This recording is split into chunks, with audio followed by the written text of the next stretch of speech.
आपका एक बार फिर जीव विज्ञान की कक्षा में स्वागत है।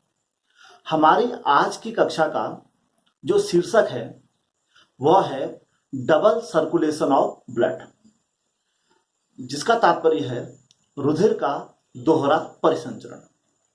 तो सबसे पहले हम परिसंचरण शब्द की व्याख्या कर लेते हैं। परिसंचरण का अर्थ होता है हृदय द्वारा शरीर के जो विभिन्न अंगों को रुधिर प्रवाहित किया जाता है उसे परिसंचरण कहा जाता है।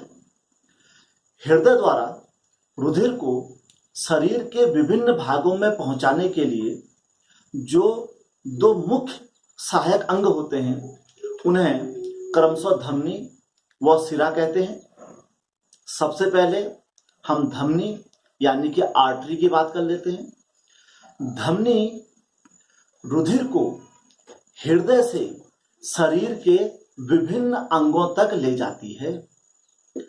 चूंकि ये शरीर के विभिन्न अंगों तक ले जाती है, इसलिए धमनी के अंदर हमेशा शुद्ध रुधिर ही प्रवाहित होता है।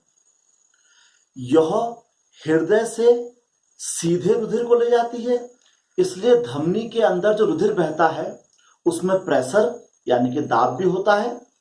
इसलिए जो धमनी की सतह होती है वह बहुत मोटी और लचीली होती है और धमनियां शरीर के अंदर गहराई में पाई जाती है। आपने देखा होगा डॉक्टर अमूमन हमारी नब्ज या नाड़ी को देखकर हमारे हृदय की धड़कनों को बताता है, असल में वह हमारे हाथ में उपस्थित आर्टरी या धमनी को छूकर यह चीज बताता है।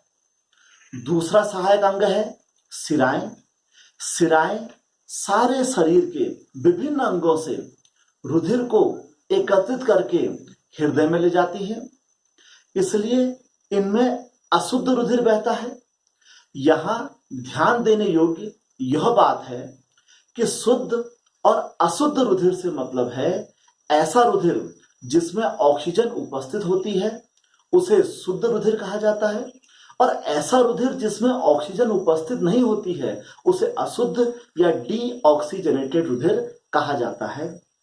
शिराएं यानी कि वेन्स हमेशा शरीर की सतहों पर उपस्थित होती हैं, इसलिए इनको नस भी कहा जाता है, और इनमें जो रुधिर बहता है उसमें कोई भी प्रेशर नहीं होता है।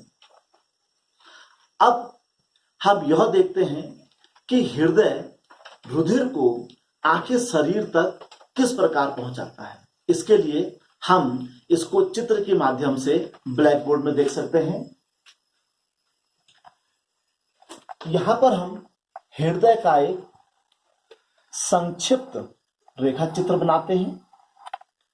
जो मनुष्य का हृदय होता है वह एक विशेष प्रकार की संरचना है जो 4 कोष्ठकों में बटी रहती है।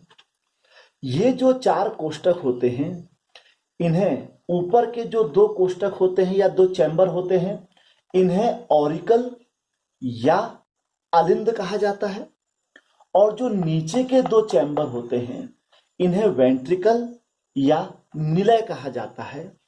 मनुष्य के अतिरिक्त पक्षी वर्ग में भी 4 कोष्ठों वाला हृदय पाया जाता है।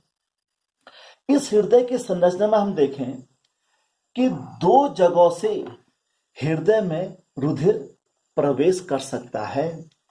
इस प्रकार से अभी हमने देखा था कि जो हृदय में रुधिर आता है वह शिराओं यानी कि वेन्स के जरिए आता है। तो यहाँ पर यह वेन्स के जरिए हृदय अंदर आएगा, और हृदय से जो रुधिर जाता है वह धमनियों के द्वारा जाता है। तो ये 2 स्थान आर्टरी या धमनी के हुए।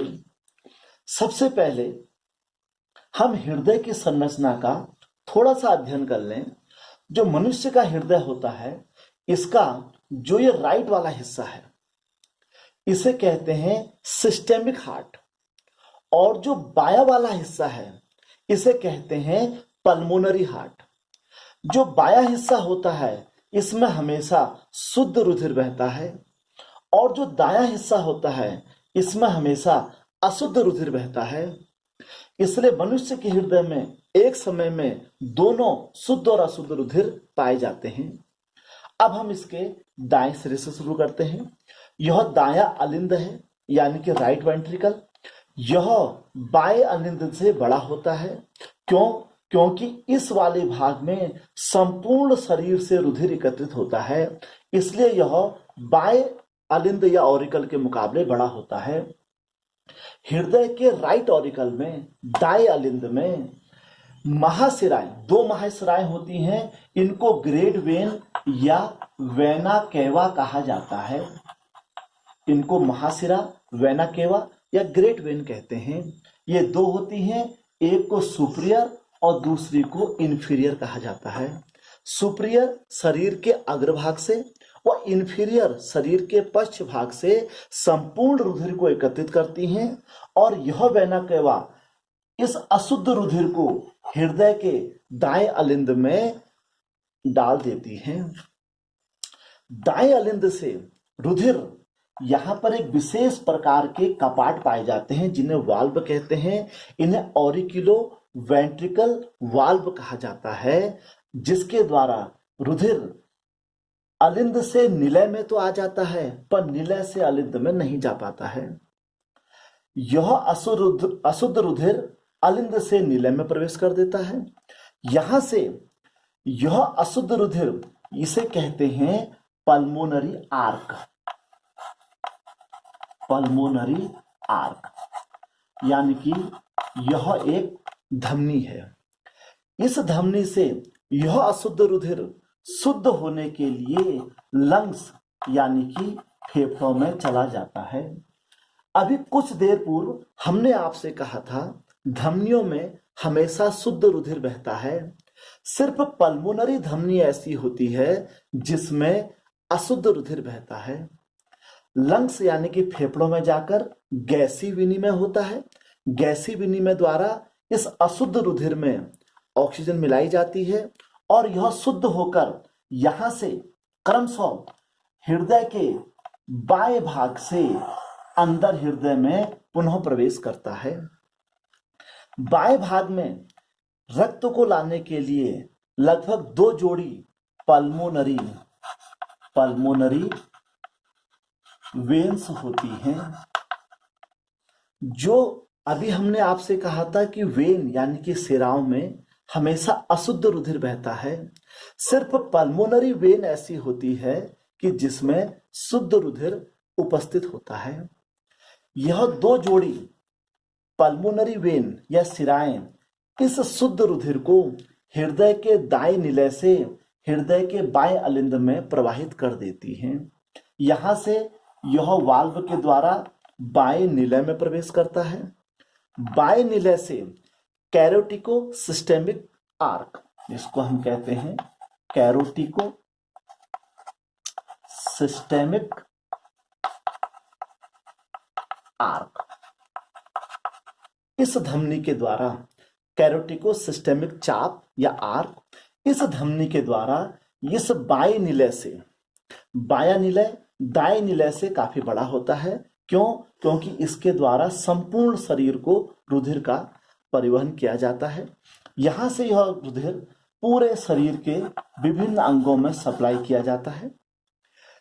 शरीर के अंगों द्वारा यह संपूर्ण रुधिर पुनः सुपीरियर और इंफीरियर वेना केवा के द्वारा एकत्रित किया जाता है और हृदय के दाएं अलिंद में पास आउट किया जाता है।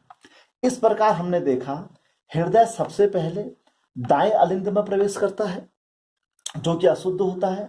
वहां से दाएं निलय में जाता है। दाएं निलय से पल्मोनरी आर्क के द्वारा फेफड़ों में शुद्ध होने जाता है।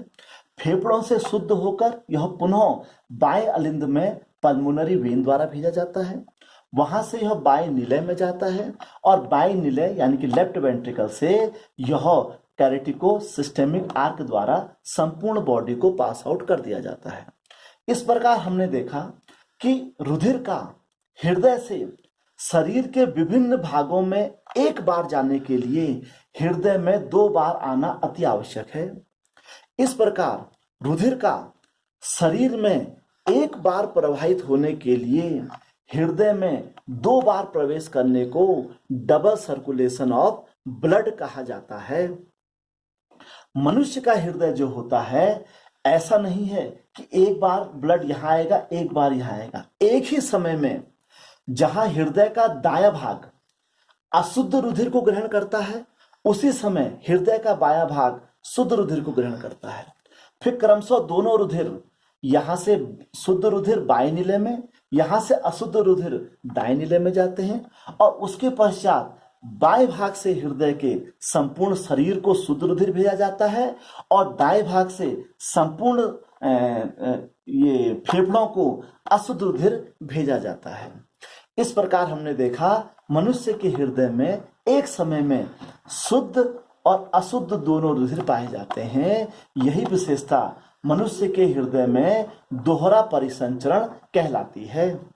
इस प्रकार आपने हमारे इस वीडियो में देखा कि किस प्रकार मनुष्य के हृदय द्वारा शुद्ध व अशुद्ध रुधिर को एक ही समय उपस्थित होने के बावजूद भी अलग अलग रखा जाता है। तो मनुष्य के शरीर में एक बार रुधिर को प्रवाहित होने के लिए जो हृदय में 2 बार प्रवेश करना पड़ता है उसे डबल सर्कुलेशन ऑफ ब्लड या रुधिर का दोहरा परिसंचरण कहा जाता है। हमें उम्मीद है कि आपको हमारी आज की यह कक्षा जरूर पसंद आई होगी। अपने कमेंट हमें भेजने के लिए हमारे YouTube चैनल में जरूर जाएं। धन्यवाद।